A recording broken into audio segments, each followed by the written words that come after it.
Only got put out because Iman leaked the divorce documents from Jump Street. Our divorce was private. Our proceedings was private. Everything was private for a whole year. Y'all didn't even know. I'm gonna give you one even better. The same time that I filed for divorce, I still had Iman opening up for me on tour. Iman was still with me on tour. Let's talk about it. Iman was with me on tour. We singing Wake Up Love, we kissing, we hugging, we da-da-da-da-da. Like, at the end of the day, I still had your back. I still looked out for you. And that's another thing. Y'all sitting there saying, like, at the end of the day, I always held Iman down. When Iman stopped playing basketball, I got him on the shy. I called Lena and said, yo, these motherfuckers is playing with my husband. Like, he's so much bigger than basketball. He's so much bigger than boom, boom, boom, boom, boom, boom, boom. Like, he could act, he could model, he could boom, boom, boom, he could do whatever he want to do. Nobody ever thought a quiet summer night could turn into a battlefield. But when you've got old grudges, bruised egos, and too many secrets hiding behind fake smiles, it only takes one spark to set everything on fire. It started as a simple backyard get-together, the kind where the grill's smoking, music's soft, and neighbors peek over the fence just to see who's there. But nobody was looking at the food. Nobody cared about the music. All eyes were on Teyana and the two men who'd been circling each other for years like sharks sniffing blood in the same water. It wasn't supposed to be this way. She thought maybe if they just talked, if she just begged, maybe they'd find a way to be grown men about the mess they'd made of her life.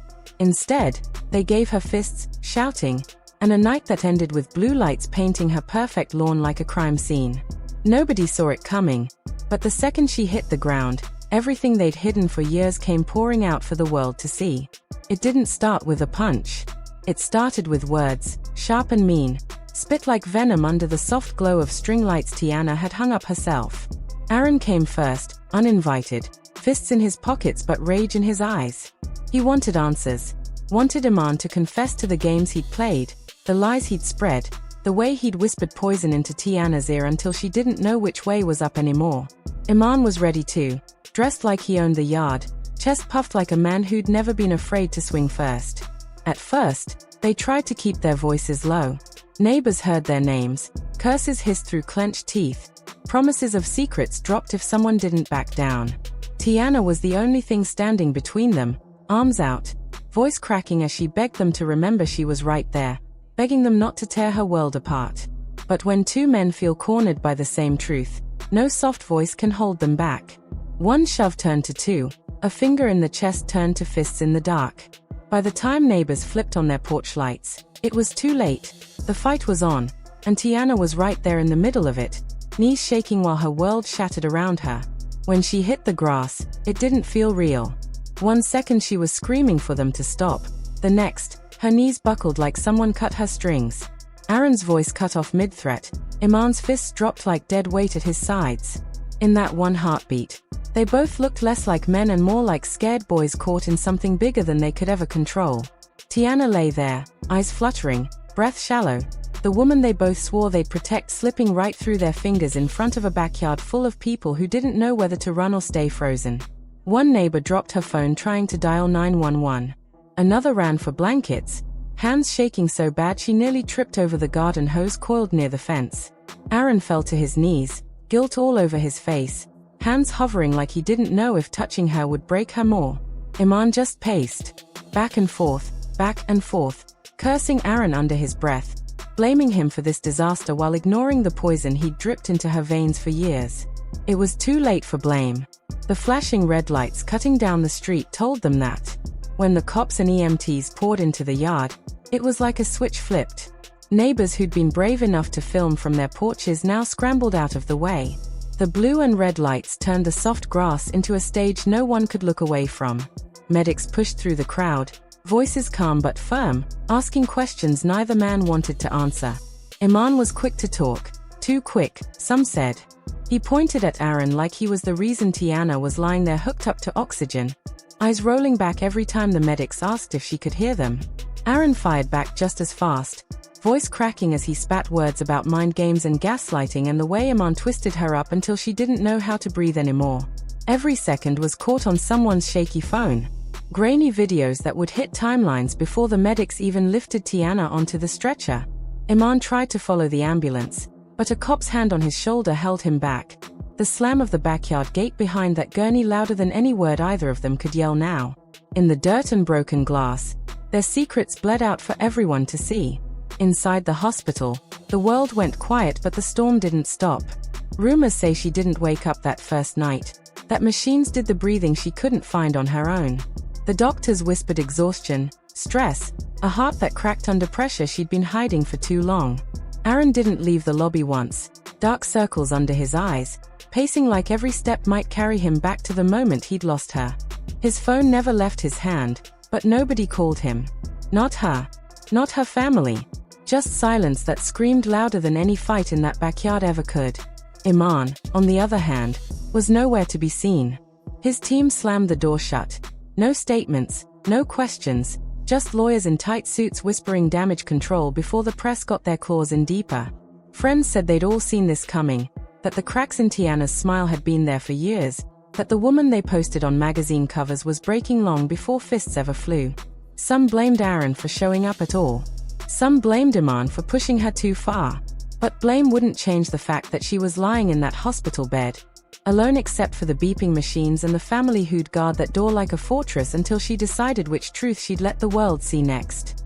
Outside those white hospital walls, the internet did what it does best. It exploded.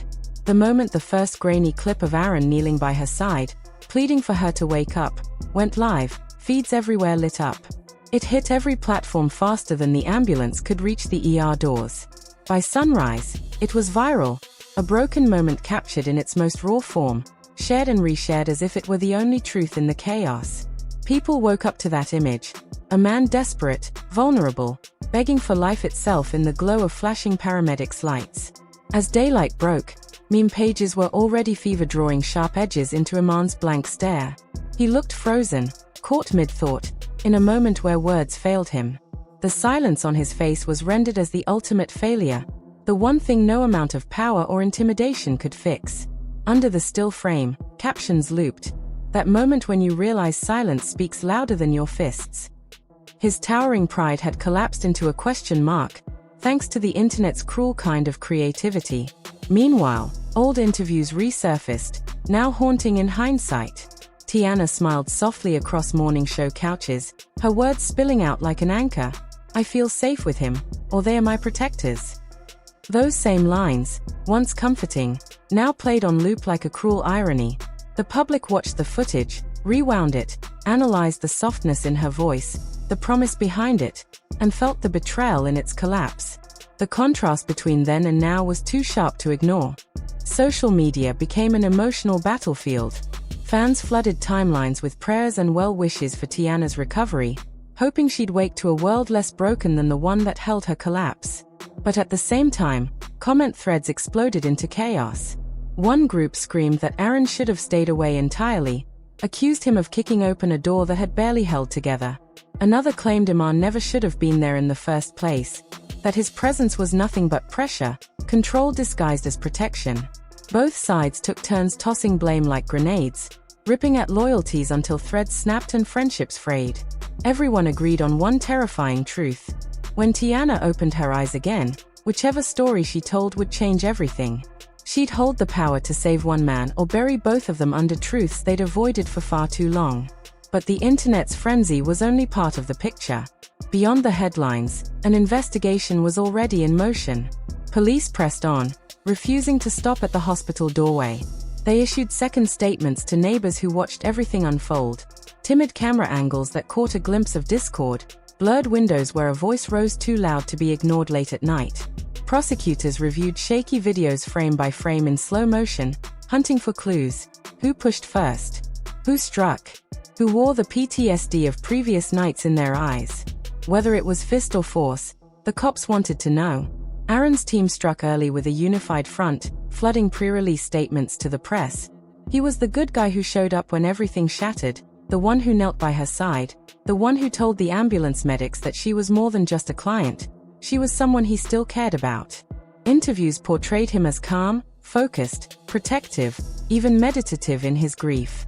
I'm not here to fight the past. he said, his face weary. I'm just here for her. His narrative pitched him as the unexpected savior in a scene no one should have witnessed. Iman's corner rallied too. They circulated polished statements among high-profile news outlets, profiles of charity work, character witnesses, men and women who vouched for his stability and generosity, who said he'd only reacted after being visually and verbally threatened. He never wanted this to happen, they said. He only defended himself. Their PR strategy was to shift the frame away from anger and toward anxiety. He wasn't a perpetrator, he was a man pushed to the edge. But behind those crafted statements, insiders whispered truths both camps wanted hidden. Screenshots of late-night text threads were floating around, words that suggested the fight started long before the backyard blow-up. Messages with threats tucked between affectionate phrases. Friends with anecdotes about slammed doors, midnight tears, and silent phone calls she made when she thought no one was listening. These weren't minor arguments. They were walls built over years of pressure, imprinted in the creases of her posture and the tone they insisted she fake in front of cameras. Her legal team knew a brutal truth. Statements could be drafted and leaked, but real testimony would be the final blow. They were preparing the narrative that would overturn glossy press releases. They lined up consoling witnesses, collected texts from friends who drove her away from planned family gatherings. They prepped medical journals that reported anxiety, insomnia, blood pressure spikes. Each piece lined up like dominoes. If she testified, a longer backstory of containment and erosion would fall into place.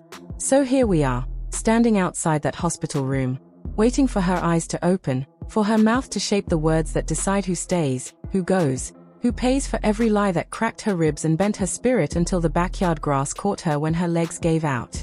Who do you blame? Aaron for crashing through the fence with fists and fire? Iman for building a prison so tight she couldn't breathe? Or Teyana for loving them both enough to stand between them until her own body said enough? Drop your truth in the comments. Tell me who you think she'll name when the machines stop beeping and her voice cuts through the silence they are all hiding behind now. If you want every leaked text, every hidden voicemail, every whispered promise that's about to hit the internet, you know what to do. This wasn't just a fight. It was the final crack in a love triangle stitched together with lies, secrets, and too many broken apologies. Stay right here, because when Teyana wakes up, someone's fairy tale is ending for good.